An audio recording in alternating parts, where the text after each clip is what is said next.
велика честь. Наші гості керівники урядів держав з різних регіонів Європи, але сьогодні вони разом з нами. Це дуже важливо, я підкреслив на нашій зустрічі. Дуже важливий, потужний сигнал для перш за все, для нашого народу. І це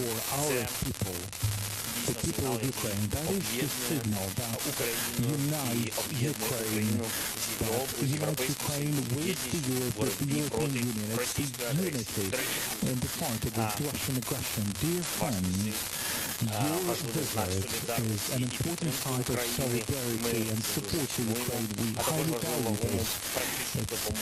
We highly value the practical assistance provided by your countries to Ukraine in this very difficult and turbulent times.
Допомогу взимку.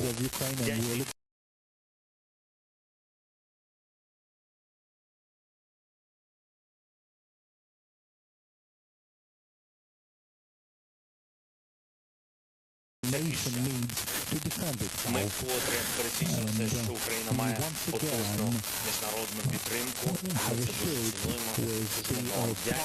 Також ми домовилися далі активно працювати над посиленням санкційного тиску.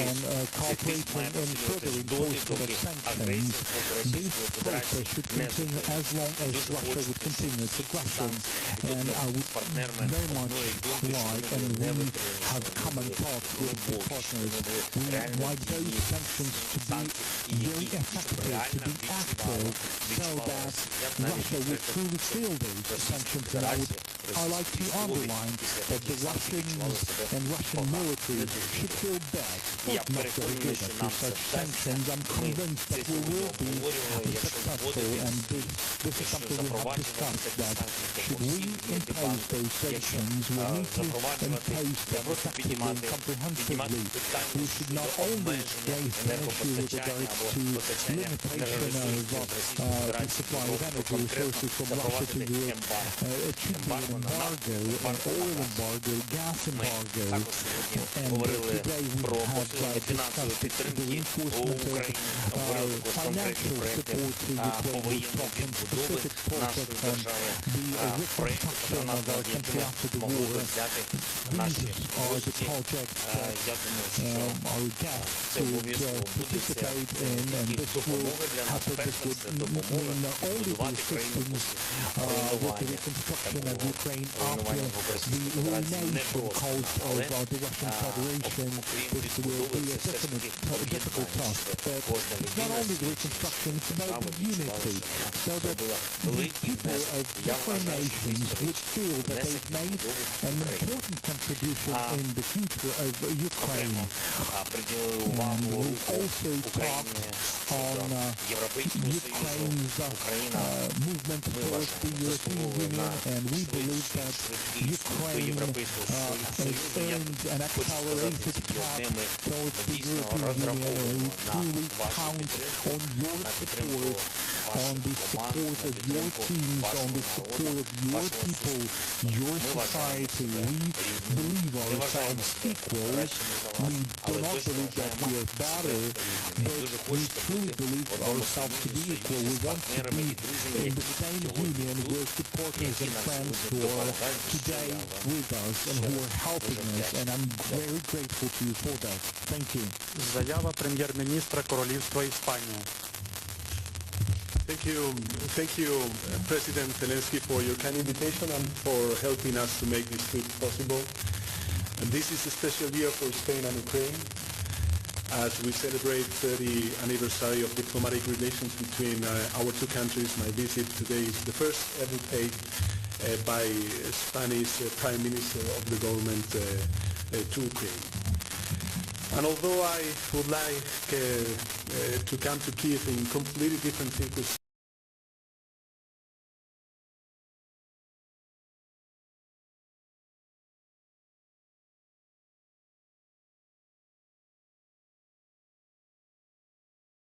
our full support to Ukraine in these very difficult times, and second, to warn President Putin about our firm determination to condemn this unfair and unjustified war. Since the beginning of Putin invasions, Kiev and Ukraine have become the heart of Europe, a strong symbol of courage and dignity in the defense of the high values and principles upon which Europe is founded. Being here in person gives me an even more clear perspective of what is at stake, and makes me even more determined in my firm commitment to support Ukraine as much as we can in our national capacity. You have clearly expressed, President Zelensky, your European vocation, making use of your right to choose your own destiny. You have our support in this legitimate aspiration. It is clear that you belong to European family. I will bring back with me to Spain your testimony, a testimony of hope represented by Ukrainians' resistance, but also a testimony of rejection and indignation for atrocities of the war and its perpetrators. Today from Kiev, I want to say to all the Ukrainian people that you are not alone. Europe is with you. The world, I believe, is with you, and we will not abandon you. Let me be clear. Europe stands united with Ukraine, and Europe stands united against this illegal and unfair war initiated by Putin. We want peace for Ukraine, and we want Putin to be held accountable for his crimes. We'll keep on helping Ukraine and Ukrainian people until we reach our goal, which is peace, justice, and freedom for Ukraine. Over the past 3 weeks, Spain has sent humanitarian aid and significant amounts of military material, medical supplies, and weapons. 11 planes with 170 tons of military equipment have already been sent, and we are contributing financially to the European Fund for Peace for the European Union with around 120 million euros. We are fully committed with European Union sanctions to Putin's regime. We have approved a humanitarian package worth 31 million euros, the largest commitment ever made by Spain to a single country. Spain has activated a reception system to address the ongoing humanitarian crisis. We have already gave international protection to 66,000 refugees, and around 137,000 people have arrived to our country. The Spanish people has demonstrated once again their solidarity with those in need.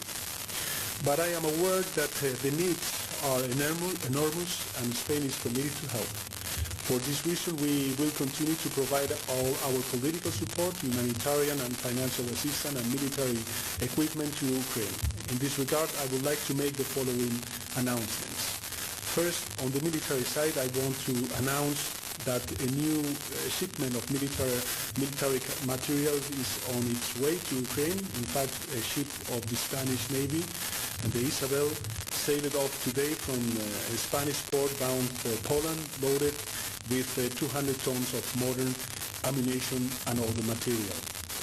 The ship carries 30 trucks, several special heavy transport vehicles, and 10 smaller vehicles loaded with the military material that will be transferred to Ukraine.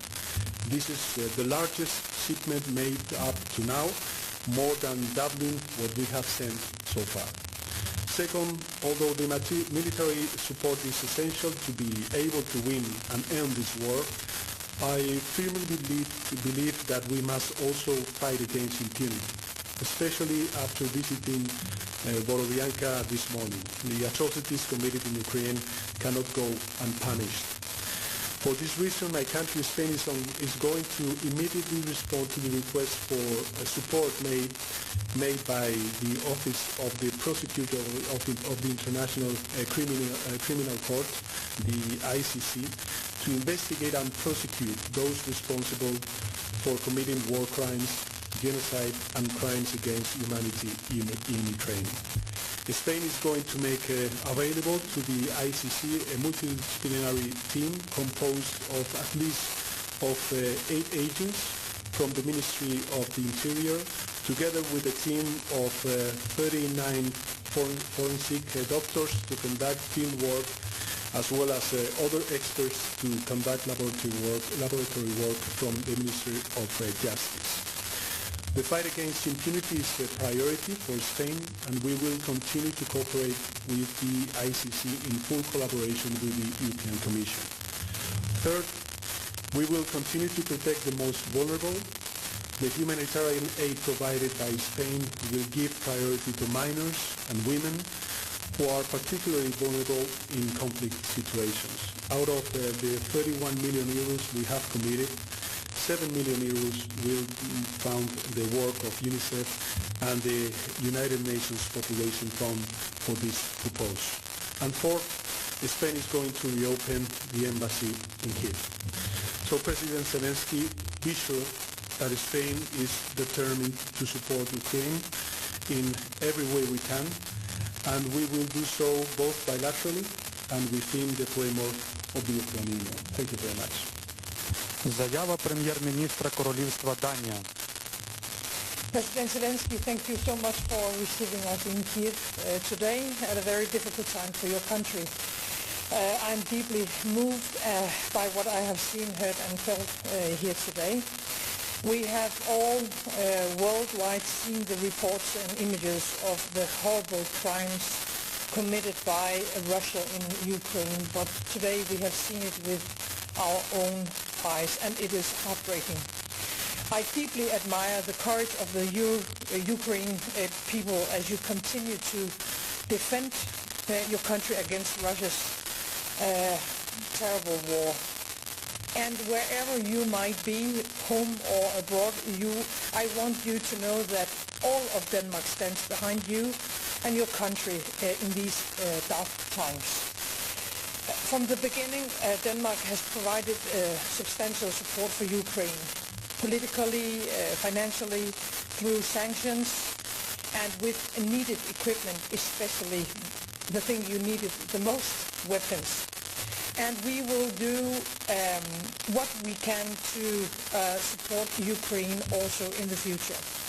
I have therefore informed you, President Zelensky, today of substantial new contributions, including almost 600 Danish crowns, which is about $90 million for weapons. And this brings the total Danish military contribution to more than 1 billion Danish crowns. The support also includes demining, and we have seen it today how important it is if we want people to come back to the areas where they have lived their whole life. We have to demine, and we would like to work together with you to hopefully pave the way for reconstruction of Ukraine, especially in the areas where you have been able to push out the Russians, and congratulations on that. And we will support, as you also said, Peter, the ICC in order to investigate the horrible war crimes committed by Putin regime. We know that this is extremely important for all Ukrainians to that the world knows what has been going on, and that the families will be able to have the concrete results, and at the same time that we make sure that those who are responsible for this will be punished in the future. I have also made it absolutely clear to the President Zelensky that Denmark will remain a long-term friend and partner. And we will also like to invest in the long-term rebuilding of Ukraine. When you were speaking to the Danish Parliament, Zelensky, you asked us to take a lead. You asked Denmark to take a lead in rebuilding the city of Mykolaiv.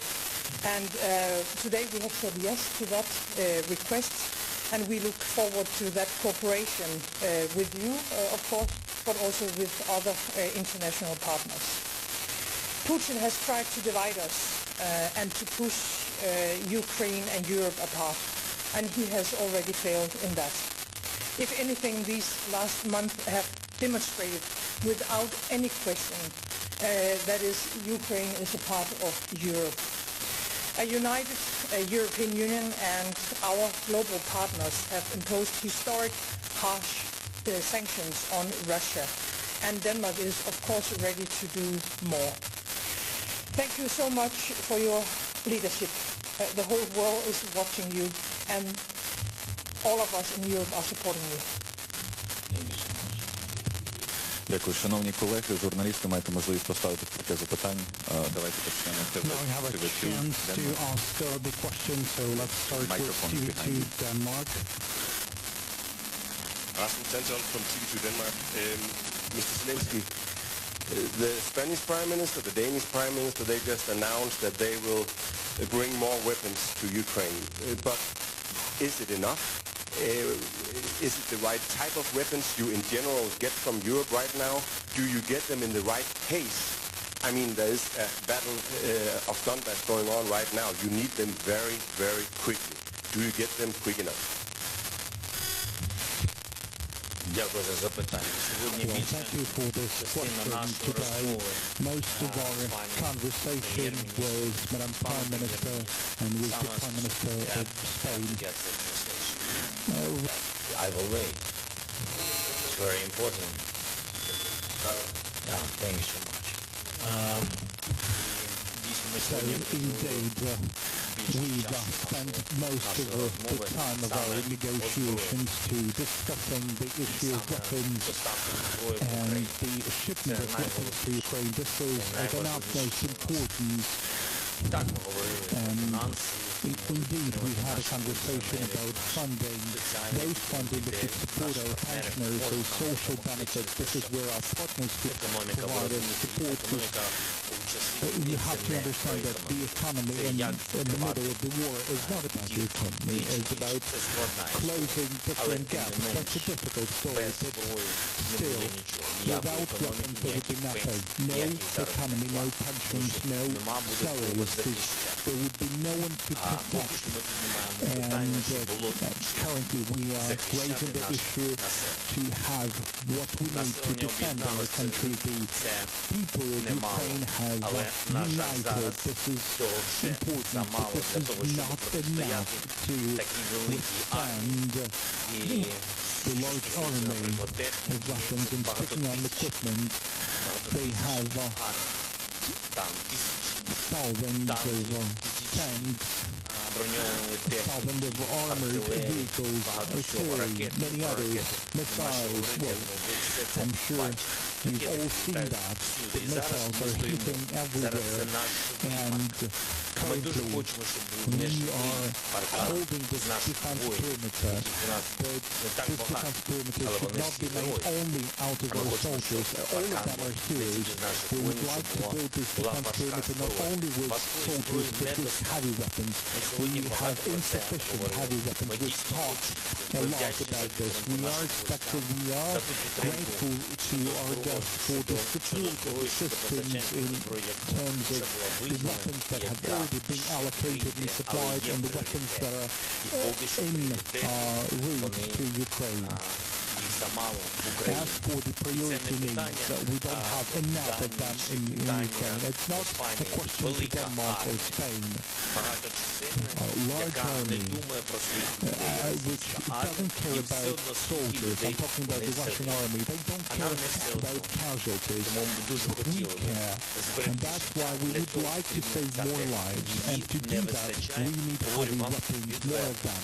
And frankly speaking, we don't have enough of them. Ми дуже And in our розраховуємо, що conversations, деякі речі we told that we count on their support as these countries have some of the items as military equipment. We understand that there is a need for those military equipment for them as well, but this is an issue that we've discussed. One more question. Mr. Zelinsky, you were talking about sanctions, and in the European Union right now, you're discussing further sanctions. And I want to ask the Prime Minister of Spain and Denmark, are you ready to support sanctions also on oil and gas? First view. Well, thank you very much. First of all, let me say, thank you very much for this question, but let me say that the most important, I would say, position of the European Union is unity. And in this unity, we've been able over these past weeks to approve the 5 package of economic sanctions. Very, very important package of economic sanctions. Not only approved, but also starting to deliver these economic sanctions in our countries. So these are, of course, proposals that some member states already have tabled in the European Council, but it is important that we keep this unity, because this unity is the main asset that we have vis-a-vis, of course, Putin, and regarding the solidarity that we are expressing, Prime Minister of Denmark and Prime Minister of Spain to the Ukrainian people.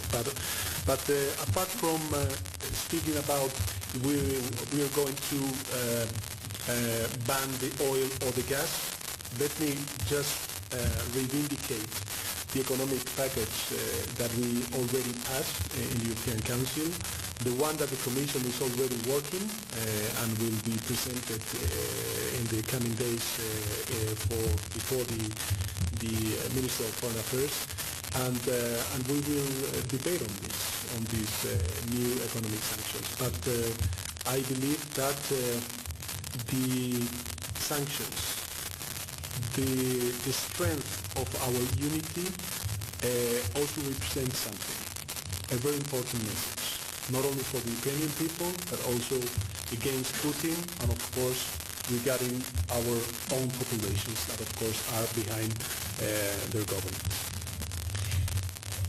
Sanctions are one of the most important tools we have in our pushback on Putin and Russia. And the Danish position is very clear. We have said from the very beginning that we want as hard sanctions as possible. And this is still the Danish position. And we are already now thinking about the next package of sanctions. And next to that, I would like to also to underline that the unity when it comes to sanctions is extremely important. And gladly, we have been able not only to decide and implement sanctions within the European Union, but also with our close partners, US, Canada, UK, and so on. So we will continue to push on with sanctions.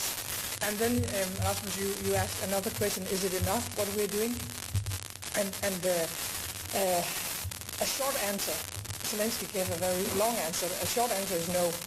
And as long as there is a war in Ukraine, then it's not enough what we are doing. We have already done a lot, and today we are bringing more, also weapons directly to, or we are saying that we are going to deliver weapons. But I think both of us, Peter and I, are very much aware that as long as you need our support and help in all these different areas, humanitarian aid, financial support, political support, and also when it comes to weapons, we have to be prepared that this will maybe last for a long time, and we stand with you. Я говорив так довго. I talked for long. Я говорив так довго для того, щоб And gave you a long answer for the next time for you to say yes very shortly, very curtly. Далі наступне запитання. Next question, News United, please. I'm Marian Vasilieva.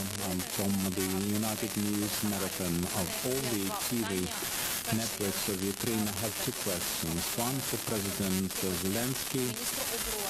Today, Minister of Defense of Russia reported to Putin that Mariupol is taken by the Russian force, allegedly. Can you comment on this statement? And do you know anything about the destiny of our defenders in Mariupol? Is there any chance to save the heroic soldiers which are now defending the Azov Steel? The situation, as you know, is very difficult. The situation is very grave. Since yesterday, we cannot register any changes. You know that several thousand people were blocked.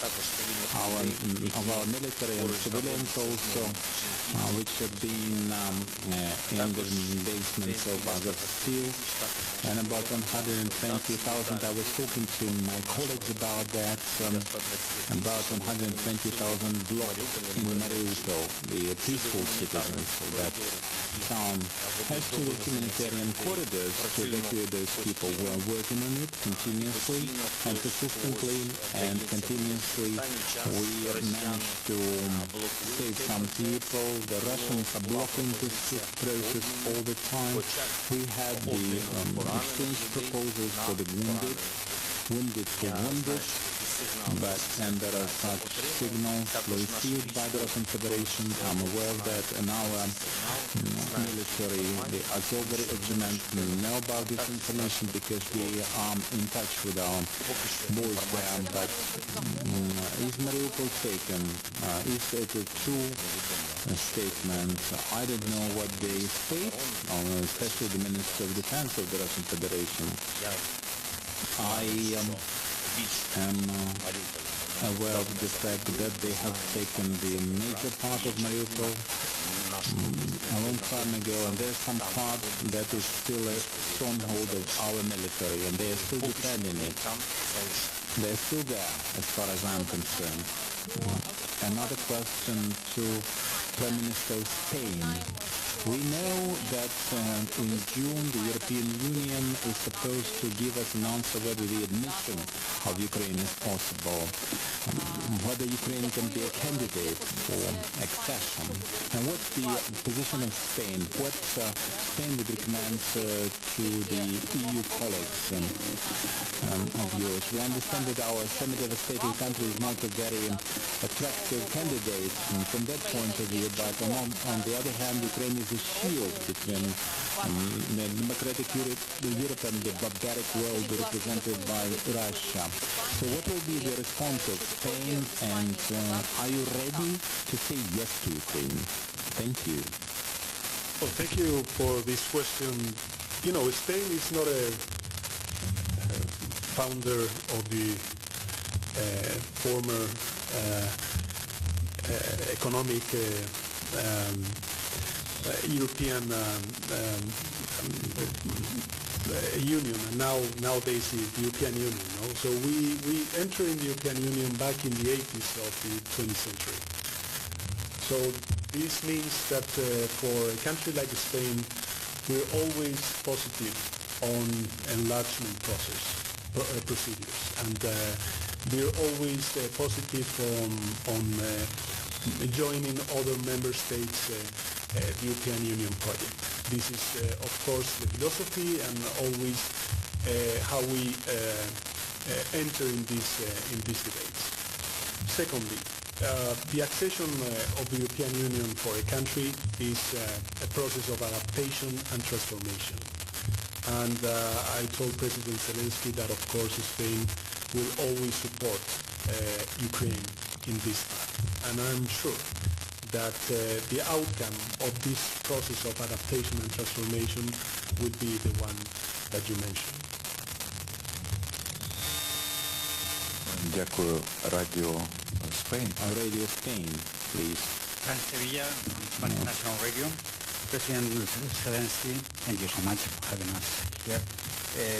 You talk about Mariupol. President Putin said today that Russian forces have total control of the city, probably except this stronghold of Azovstal, and he doesn't care about the fate of those people there, the Ukrainian fighters, and even the civilians.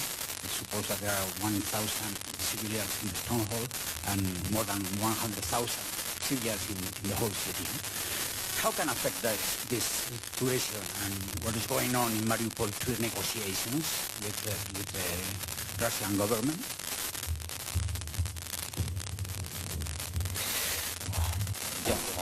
Thank you for this question. I haven't heard that response from the President of the Russian Federation, but if I should believe to what you've just mentioned, that it's hard to tell how to respond to people who don't care much about everything. And believing human remains human only if it cares. I would underline that deblocking the city of Mariupol, just like other cities of Ukraine, there's many of them, unfortunately, in Ukraine who were captured with their citizens hiding in the basements or being already tortured. And there's several ways of deblocking the city of Mariupol.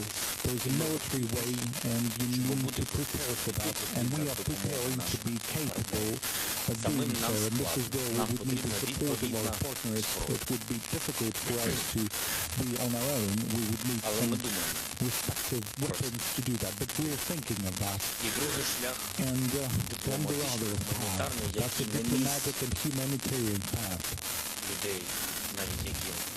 So even in case of people who don't care much, this could be a quick path. We have offered several options, even an indirect option through mediators in the form of exchange to start exchanging wounded by wounded. There is over 400 wounded in this citadel, as you called it.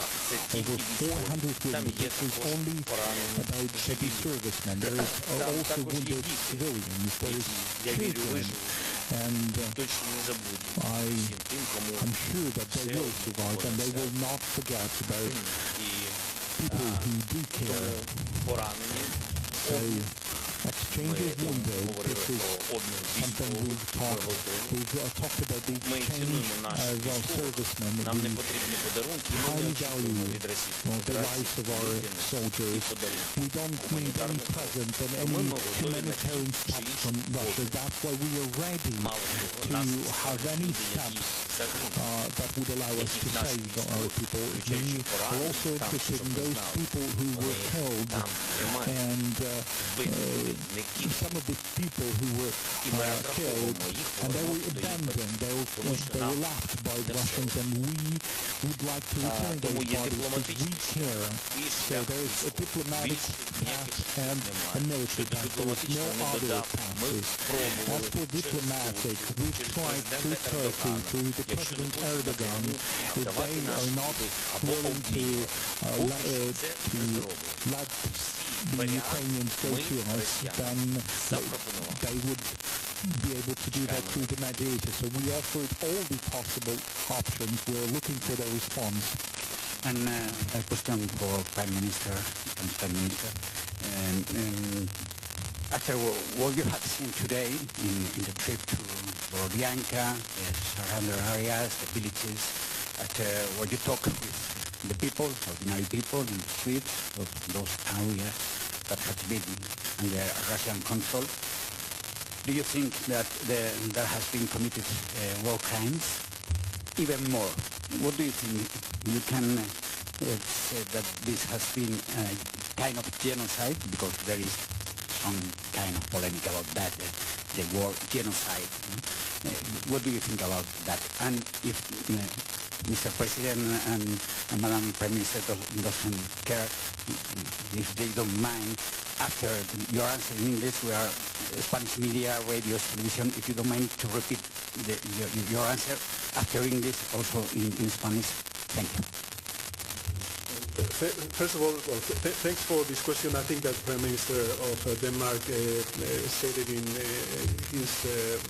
her first intervention we were so touched in our visit this morning, also with the opportunity to speak with some citizens that told us their experience under the Russian occupation of these cities. And well, this is not a question that we should answer. It would be the ICC. But I think, crystal clear in my first intervention when I stated that, of course, it could be a potential genocide in Ukraine. And sorry if I go in Spanish. En primer lugar, muchísimas gracias por la pregunta.